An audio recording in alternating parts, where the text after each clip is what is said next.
sounds like something from a World War II movie when you're in your house and you hear these planes repeatedly going overhead.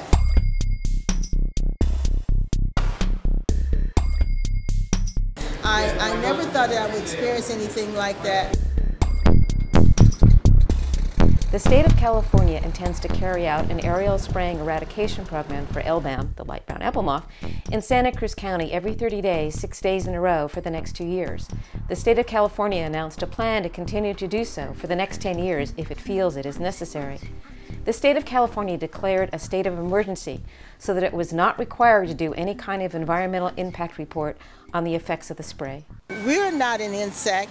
And why are we being sprayed over our residences? This is usually actions that is limited to ag fields, which is dangerous enough. But to have them sprayed over our homes and the places where we live, work, and play is unbelievable. I've been a teacher in Santa Cruz County for the last 15 years, and I was made very sick by the pesticide. A window in my house was left open, and I live in the Seacliff neighborhood, and we were bombarded continuously with airplanes spraying this pesticide all night long. The fact that the U.S. EPA signed off on this document as an emergency, we had no information about an emergency being declared in our community. We had no time to prepare for an emergency. There is no clinics or anything set up to monitor what's being done. And when I went to close the window, another plane dumped a whole load of pesticide. It came into my house. Both myself and my visitor at the time were made extremely ill for over a week. I continue to suffer from chest pains, respiratory problems, sore throat, and high blood pressure, which I never had before the date of the spraying. There is a substance that they put into this spray when they put it into the airplane, and that substance is not listed in the ingredients.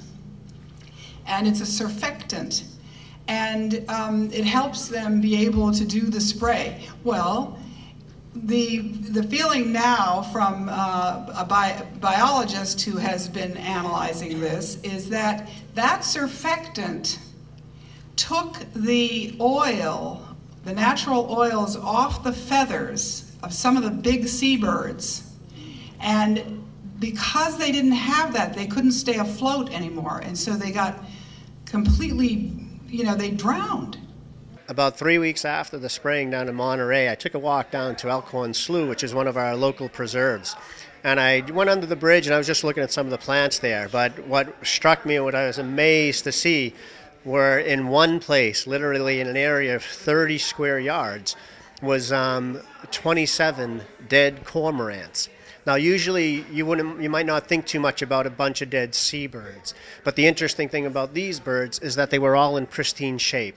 They weren't eaten by worms or flies or maggots. That means they all died around the same time. Like it wasn't just a random get hit by a car and one died here, one died here. All these 27, at least 27, all died around the exact same time. That same substance, that surfactant, goes into our lungs, and it takes away the mucus, because we have a mucus lining in our lungs, just like the birds had this oil on their feathers. And by reducing that mucus lining, we become even more exposed for respiratory reactions to these chemicals. I also have to leave my house. I've been in this area for many, many years, and I can no longer live here if they're spraying, so I have to leave my friends and community, everything I know, in order to be able to breathe.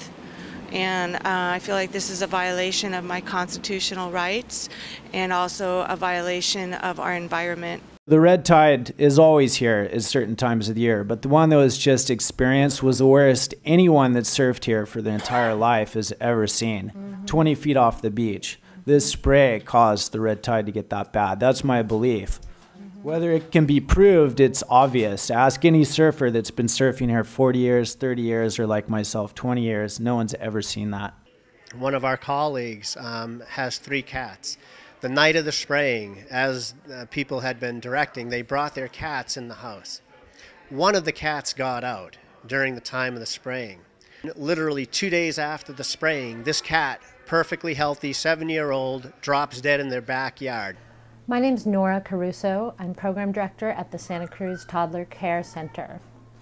We have children here 1 to 3 years old. We know what kind of an effect any toxins, any medicines, anything for children this small have on children. That coupled with the way they interact with their environment. Children this age are tactile learners. They're learning about their environment through touching things, through rolling around with their entire bodies, and more importantly, by putting things in their mouths. So anything that is in their environment will inevitably end up in most of their mouths. So either it's absorbed through their mouth or through their bodies. At first we thought it was the dog that made me have the allergies, but it wasn't actually the dog. It was the asthma thing, and it was kind of strange that it happened.